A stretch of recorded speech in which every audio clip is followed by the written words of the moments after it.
ಶ್ರೀ ವೆಂಕಟೇಶಂ ಲಕ್ಷ್ಮೀಶಂ ಅನಿಷ್ಟಗ್ನಮವಿಷ್ಟದಂ ಚತುರ್ಮುಖೇರತನಿಯಂ ಶ್ರೀನಿವಾಸಂ ಭಜೀನಿಶಂ ಆನಂದ ತೀರ್ಥವರದೆ ದಾನವರಣ್ಯ ಪಾವಕೆ ಜ್ಞಾನದಾಯಿನಿ ಸರ್ವೇಶಿ ಶ್ರೀನಿವಾಸ್ಯಸ್ತು ಮೇ ಮನಃ. ಕೃಷ್ಣಾಯ ವಾಸುದೇವಾಯ ದೇವಕಿ ನಂದನಾಯ ಚ ನಂದ ಗೋಪಕುಮಾರಾಯ ಗೋವಿಂದಾಯ ನಮೋ ನಮಃ. ಆಚಾರ್ಯರ ಮಧ್ವ ಪರಂಪರೆಯಲ್ಲಿ ಬರುವ ಎಲ್ಲ ಇತಿ ಶ್ರೇಷ್ಠರಿಗೆ ದಾಸವರಣ್ಯರಿಗೆ ನಿಮ್ಮೆಲ್ಲರ ಮುಖಾಂತರ ಶಿರಸಾಷ್ಟಾಂಗ ನಮಸ್ಕಾರ ಸಲ್ಲಿಸ್ತಾ, ಶ್ರೀ ರಾಘವೇಂದ್ರ ಸ್ವಾಮಿಗಳ ಆರಾಧನಾ ಸೇವಾ ಸದ್ಭಕ್ತರೇ, ಎಲ್ಲ ಹರಿದಾಸ ಬಂಧುಗಳೇ, ಇವತ್ತು ನಾವು ವೈಶಾಖ ಮಾಸದ ಒಂದು ಪ್ರಥಮದಲ್ಲಿ ನಾವೆಲ್ಲರಿದ್ದೇವೆ. ಅತ್ಯಂತ ಶ್ರೇಷ್ಠವಾದ ಮಾಸ ವೈಶಾಖ ಮಾಸ. ಈ ಮಾಸದಲ್ಲಿ ಅಕ್ಷಯ ತೃತೀಯ ಅಂತಕ್ಕಂತಹ ಅದ್ಭುತ ಒಂದು ಹಬ್ಬ ಕೂಡ ಬಂದಿದೆ. ಒಂದು 3.5 ಮುಹೂರ್ತ ಅಂತ ನಾವೇನು ಕರಿತೀವಿ, ಒಂದು ಮುಹೂರ್ತ ಕೂಡ ಅಕ್ಷಯ ತೃತೀಯ ಆಗಿದೆ. ಆ ಅಕ್ಷಯ ತೃತೀಯ ಜನಿಸಿದ ಎಲ್ಲರೂ ಧರ್ಮ ಸಂಸ್ಥಾಪಕರಾಗಿ ಬಾಳ್ತಾರೆ ಅಂತ ಹೇಳ್ತಕ್ಕಂತಹ ಒಂದು ವಿಷಯ.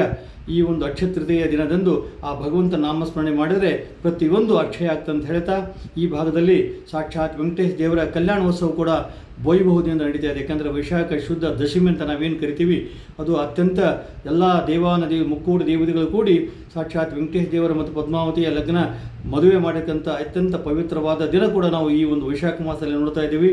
ಇದರ ಜೊತೆಗೆ ಇಬ್ಬರು ಮಹಾ ಯತಿ ಶ್ರೇಷ್ಠರ ಒಂದು ಆರಾಧನಾ ಮಾಡತಕ್ಕಂಥ ಭಾಗ್ಯ ಕೂಡ ಬಂದಿದೆ. ಜೊತೆಗೆ ಮುದುಕಲು ಶೇಷದಾಸರ ಆರಾಧನೆ ಕೂಡ ನಡೀತಾ ಇದೆ. ಒಂದು ಅಕ್ಷಯ ತೃತೀಯನೇ ನಮ್ಮ ಶ್ರೀ ವಿದ್ಯಾಧಿರಾಜರ ತೀರ್ಥರ ಆರಾಧನೆ. ಅದೇ ರೀತಿಯಾಗಿ ಷಷ್ಠಿ ಅಂದರೆ ವೈಶಾಖ ಶುದ್ಧ ಷಷ್ಠಿ ಕೂಡ ರಾಮಚಂದ್ರ ತೀರ್ಥರ ಆರಾಧನೆ ಕೂಡ ಬರ್ತಾ ಇದೆ. ಅಂಥ ಇಬ್ಬರ ಮಹಾನುಭಾವರ ಸ್ಮರಣೆ ಮಾಡತಕ್ಕಂಥ ಭಾಗ್ಯ ಇವತ್ತು ನಮಗೂ ನಿಮಗೂ ಒದಗಿದೆ ಅಂತ ಹೇಳಿದರೆ, ನಿಜವಾಗಲೂ ಹಿರಿಯರ ಮಾಡಿದ ಸಾಧನೆಯ ಫಲವಾಗಿ ಇವತ್ತು ನಮಗೆ ಭಗವಂತ ಒಂದು ಅವಕಾಶ ಕೊಟ್ಟಿದ್ದಾನೆ. ನಾವು ಆಚಾರ್ಯರ ಮಧ್ವ ಪರಂಪರೆಯಲ್ಲಿ ನೋಡಿದಾಗ ಆಚಾರ್ಯರು ನೇರವಾಗಿ 4 ಜನ ಶಿಷ್ಯರಿಗೆ ಸನ್ಯಾಸತ್ವ ಕೊಟ್ಟರು. ನಂತರ ಪದ್ಮನಾಭ ತೀರ್ಥರು, ನರಹರಿ ತೀರ್ಥರು, ಮಾಧವ ತೀರ್ಥರು, ಅಕ್ಷೋಭ ತೀರ್ಥರು ಒಬ್ಬೊಬ್ಬರಾಗಿ ಬಂದರು. ನಂತರ ಅಕ್ಷೋಭ ತೀರ್ಥರು ಜಯತೀರ್ಥರಿಗೆ ಒಂದು ಆಶ್ರಮ ಕೊಟ್ಟರು. ಆ ಜಯತೀರ್ಥರು ಕೃಷ್ಣ ಭಟ್ಟ ಅಂತಕ್ಕಂಥ ಒಬ್ಬ ಯೋಗ್ಯ ಸಜ್ಜನನಿಗೆ ಆಶ್ರಮ ಕೊಟ್ಟು ಅವರಿಗೆ ವಿದ್ಯಾಧಿರಾಜರು ಅಂತ ಹೇಳಿ ಒಂದು ಪೀಠಾರೋಹಣ ಒಂದು ನಾಮಕರಣ ಕೂಡ ಮಾಡಿದರು. ಅವರ ಒಂದು ಕಾಲಾವಧಿ ಕೇವಲ 4 ವರ್ಷ ಇದ್ದರೂ ಕೂಡ 13ನೇ ಶತಮಾನದಲ್ಲಿ ಬಂದಿರತಕ್ಕಂಥ ವಿದ್ಯಾಧಿರಾಜ ತೀರ್ಥ ಶ್ರೀಪಾದಂಗಳವರ ಸ್ಮರಣೆ, ಅವರ ಒಂದು ಆರಾಧನೆ, ಅವರು ಮಾಡಿರ್ತಕ್ಕಂಥ ಕೃತಿಗಳು ಅದ್ಭುತವಾಗಿ 4 ಗ್ರಂಥಗಳನ್ನು ರಚಿಸಿದ ಕೀರ್ತಿ ವಿದ್ಯಾಧಿರಾಜ ತೀರ್ಥ ಶ್ರೀಪಾದಂಗಳವರಿಗೆ ಸಲ್ತಾ ಇದೆ. ಅಂಥ ಮಹಾನುಭಾವರ ಕಾಲದಲ್ಲಿಯೇ ಮಠ ಅಂತಕ್ಕಂಥ ಶಬ್ದ ಬಂದಿದ್ದು ಅವಾಗೆ. ಯಾಕಂತ ಹೇಳಿದ್ರೆ ಅಲ್ಲಿವರೆಗೆ ಮಧ್ವ ಮತ ಅಂತಕ್ಕಂಥದ್ದು ವಿಶೇಷವಾಗಿ ಬೆಳೆದಿತ್ತು. ನಂತರ ಅವರು ರಾಜೇಂದ್ರ ತೀರ್ಥರಿಗೆ ಆಶ್ರಮ ಕೊಟ್ಟು ರಾಜೇಂದ್ರ ತೀರ್ಥರಿಗೆ ಕೊಟ್ಟಾಗ ಅವರು ಉತ್ತರ ಕಡೆ ಸಂಚಾರಕ್ಕೆ ಹೋಗ್ತಾರೆ. ಮುಂದೆ ಅದೇ ವ್ಯಾಸರಾಜರ ಮಠರಾಗಿ ಬೆಳೀತಿದೆ. ನಂತರ ಅನಾರೋಗ್ಯಕ್ಕೆ ತುತ್ತಾದಾಗ ವಿದ್ಯಾಧಿರಾಜರ ಹತ್ತಿರ ಯಾರೂ ಇರುವುದಿಲ್ಲ. ನಂತರ ಅವರ ರಾಜೇಂದ್ರ ತೀರ್ಥರ ಸಹೋದರರು ಅವರ ಜೊತೆಯಲ್ಲಿದ್ದಾಗ ಅವರಿಗೆ ಆಶ್ರಮ ಕೊಡ್ತಾರೆ. ಅವರೇ ಕವೀಂದ್ರ ತೀರ್ಥ ಶ್ರೀಪಾದಂಗಳವರು. ನಂತರ ಕವೀಂದ್ರ ತೀರ್ಥ ಶ್ರೀಪಾದಂಗಳು ಮುಂದಿನ ಅವರು ವಾಗೀಶ ತೀರ್ಥ ಶ್ರೀಪಾದಂಗಳವರು ಅಂತ ಬರ್ತಾರೆ. ಅಲ್ಲಿವರೆಗೆ ಒಂದು ಮಠ ಕೇವಲ ವ್ಯಾಸರಾಜ ಮಠ, ಅತ್ಯಂತ ಪೂರ್ವ ಮಠ ಅಂತ ಕರಿಬೇಕಂತ ಹೇಳಿದ್ರೆ ಅದು ವ್ಯಾಸರಾಜ ಮಠವನ್ನೇ ಅಂತ ಹೇಳ್ತಾ, ಯಾಕಂದರೆ ಮಧ್ವಾಚಾರ್ಯರು ಮಾಡಿದ ಎಲ್ಲ ಸಾಕ್ಷಾತ್ ಮೂರ್ತಿಗಳು ಕವೀಂದ್ರ ತೀರ್ಥರಿಗೆ ಬರ್ತಾ ಇದೆ. ಹೀಗಾಗಿ ಆ ಕವೀಂದ್ರ ತೀರ್ಥ ಮೂಲ ಮಠ ಅಂತ ಹೇಳಿ ಬೆಳೆದ ಕಾಲದಲ್ಲಿ ನಂತರ ವಾಗೀಶ ತೀರ್ಥರು ರಾಮಚಂದ್ರ ತೀರ್ಥರಿಗೆ ಆಶ್ರಮ ಕೊಡ್ತಾರೆ. ಅವರ ಹೆಸರು ಮಾಧವ ಶಾಸ್ತ್ರಿಗಳು ಅಂಥೇಳಿ. ಯಾಕಂದರೆ ನಾವು ಯಾರಿಗೆ ಹಿರಿಯರು ಆಶ್ರಮ ಕೊಟ್ಟಾಗ ಅವರ ಪೂರ್ವ ಆಶ್ರಮದ ನಾಮ ಅಂತ ಹೇಳಿದಾಗ ಎಲ್ಲರೂ ಭಟ್ರೇ ಇರ್ತಾರೆ, ಶಾಸ್ತ್ರಿಗಳು ಇರ್ತಾರೆ. ಯಾಕಂದರೆ ಇನ್ನು ಅದ್ವೈತದ ಮತದ ಶಕೆ ಇನ್ನೂ ಹೋಗಿರೋದಿಲ್ಲ. ಅಂಥವರೇ ಆ ಮಧ್ವ ಮಠಕ್ಕೆ ಶರಣರಾಗಿ ಅವ್ರ ಕಡೆಯಿಂದ ವೈಷ್ಣವ ದೀಕ್ಷೆ ಪಡೆದಕ್ಕಂಥ ಎಲ್ಲ ಯತಿಶ್ರೇಷ್ಠರ ಒಂದು ಪಂಕ್ತಿಯಲ್ಲಿ ಬರತಕ್ಕಂಥವರೇ ರಾಮಚಂದ್ರ ತೀರ್ಥ ಶ್ರೀಪಾದಂಗಳವರು. ಅವರು 29 ವರ್ಷ ನಿರಂತರವಾಗಿ ರಾಮದೇವರ ಪೂಜೆ ಮಾಡಿರ್ತಕ್ಕಂಥ ಭಾಗ್ಯ ಅವರಿಗೆ ಬರ್ತಾ ಇದೆ.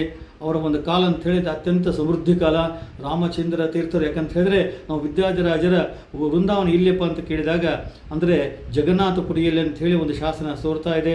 ನಮಗೆ ಜಗನ್ನಾಥಪುರದಲ್ಲಿ ಅವರ ವೃಂದಾವನ ಇಲ್ಲಿವರೆಗೆ ಸಿಕ್ಕಿಲ್ಲ. ಅವರ ವೃಂದಾವನ ಒಂದು ಸವಿ ನೆನಪಿನ ಅರ್ಥ ಯರಗೋಳದಲ್ಲಿ ಕೂಡ ಒಂದು ವೃಂದಾವನ ಸ್ಥಾಪನೆ ಮಾಡಿದ್ದಾರೆ. ಅಲ್ಲೇ ವಿದ್ಯಾಧಿರಾಜರ ಆರಾಧನೆ ಕೂಡ ನಡೀತಾ ಇದೆ. ವಿದ್ಯಾನಿಧಿ ತೀರ್ಥರ ಆರಾಧನೆ ಕೂಡ ನಡೀತಾ ಇದೆ.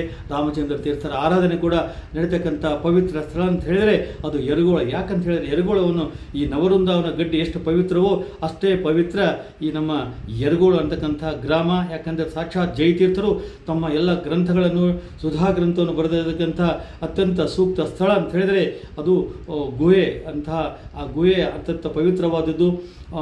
ಅಂಥ ಗುಹೆಯ ಒಂದು ಪರಿಸರದಲ್ಲಿ ಎಲ್ಲ ಯತಿಶ್ರೇಷ್ಠರ ವೃಂದಾವನ ಕೂಡ ನೋಡ್ಬೋದು. ಅದೇ ರೀತಿಯಾಗಿ ರಾಮಚಂದ್ರ ತೀರ್ಥರ ವೃಂದಾವನ ನಂತರ ಅವರ ಒಂದು ಕಾಲದಲ್ಲಿ ಮತ್ತೆ 2 ಮಠಗಳಾಗಿ ಹೊಡಿತು. ಅದೇ ಅವರು ಇಬ್ಬರಿಗೆ ಆಶ್ರಮ ಕೊಡ್ತಾರೆ, ಒಂದು ವಿದ್ಯಾನಿಧಿ ತೀರ್ಥರಿಗೆ ಅಂಥೇಳಿ ಒಂದು ಕಡೆ ಶಾಸನ ತೋರಿಸಿದರೆ, ನಂತರ ವಿಭುಧೇಂದ್ರ ತೀರ್ಥರಿಗೆ ಒಂದು ಕಡೆ ನೋಡ್ತಾ ಇದ್ದೀವಿ. ಆ ವಿದ್ಯಾನಿಧಿ ತೀರ್ಥರ ಪರಂಪರೆಯೇ ಇವತ್ತು ಉತ್ತರ ಮಠ ಭವ್ಯವಾಗಿ ಬೆಳೀತಾ ಇದೆ. ಅದೇ ರೀತಿಯಾಗಿ ವಿಭುಧೇಂದ್ರ ತೀರ್ಥರ ಆಶ್ರಮ ಕೊಟ್ಟರು, ಅವರ ಒಂದು ಭವ್ಯ ಪರಂಪರೆ ನೋಡಿದರೆ ಇವತ್ತು ರಾಘವೇಂದ್ರ ಸ್ವಾಮಿಗಳ ಮಠ ಅಂತ ನಾವೇನು ಕರಿತೀವಿ ಅದು ವಿಭುಧೇಂದ್ರ ತೀರ್ಥರ ಮಠ ಅಂಥೇಳಿ, ದಕ್ಷಿಣಾದಿ ಮಠ ಅಂತೇಳಿ ಅದಕ್ಕೆ ಕರೀತಾರೆ, ಉತ್ತರಾದಿ ಮಠ ಅಂತ ಇದಕ್ಕೆ ಕರೀತಾರೆ.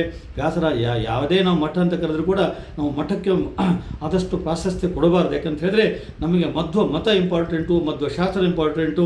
ಮಧ್ವರ ಮಾಡತಕ್ಕಂಥ ಸರ್ವಮೂಲ ಗ್ರಂಥಗಳ ಪ್ರಚಾರ ಅದ್ಭುತವಾಗತ್ತು. ಹರಿ ಸರ್ವೋತ್ತಮ ವಾಜಿಯೋತ್ತಮ ಏನು ಒಂದು ಶಾಸನ ಇದೆ ಅದನ್ನು ನಾವು ನಿರಂತರವಾಗಿ ಪಠನೆ ಮಾಡಿದಾಗ, ಸ್ಮರಣೆ ಮಾಡಿದಾಗ, ಶ್ರೀರಾಮನ ಸ್ಮರಣೆ ಮಾಡಿದಾಗ ಭಗವಂತ ನಮಗೆ ವಿಶೇಷ ಅನುಗ್ರಹ ಮಾಡ್ತಕ್ಕಂಥ ಆಚಾರ್ಯರ ಮಧ್ವ ಪರಂಪರೆ ಬಂದಿರತಕ್ಕಂಥ ಪ್ರತಿಯೊಬ್ಬ ಯತಿ ಶ್ರೇಷ್ಠರಿಗೆ, ಯತಿ ವರಣ್ಯರಿಗೆ, ಅಲ್ಲಿ ಬಂದಿರತಕ್ಕಂಥ ದಾಸರಿಗೆ ನಾವು ಗೌರವ ಕೊಟ್ಟಾಗ, ಅವರಿಗೆ ಸನ್ಮಾನ ಮಾಡಿದಾಗ, ಅವರ ಆರಾಧನೆಯನ್ನು ಮಾಡಿದಾಗ ಭಗವಂತ ನಮಗೆ ವಿಶೇಷ ಅನುಗ್ರಹ ಮಾಡ್ತಾನಲ್ಲಕ್ಕೆ ಈ ಭವ್ಯ ಪರಂಪರೆಯೇ ಸಾಕ್ಷಿ ಅಂತ ಹೇಳ್ತಾ ಇವತ್ತು ನಾವು ವಿದ್ಯಾಧಿರಾಜರ, ರಾಮಚಂದ್ರ ತೀರ್ಥರ, ಕವೀಂದ್ರ ತೀರ್ಥರ, ರಾಜೇಂದ್ರ ತೀರ್ಥರ, ವಾಗೀಶ ತೀರ್ಥರ ಸ್ಮರಣೆ ನಿರಂತರವಾಗಿ ಮಾಡಿದಾಗ ನಮಗೆ ಜೊತೆಗೆ ವಿದ್ಯಾನಿಧಿ ತೀರ್ಥರ ಸ್ಮರಣೆ ಕೂಡ ಬರ್ತಾ ಇದೆ, ವಿಭುಧೇಂದ್ರ ತೀರ್ಥರ ಸ್ಮರಣೆ ಕೂಡ ಬರ್ತಾ ಇದೆ. ಈ ಒಂದು 379ನೇ ನುಡಿಸ್ಮರಣೆ ಅತ್ಯಂತ ವಿಶೇಷವಾಗಿದೆ.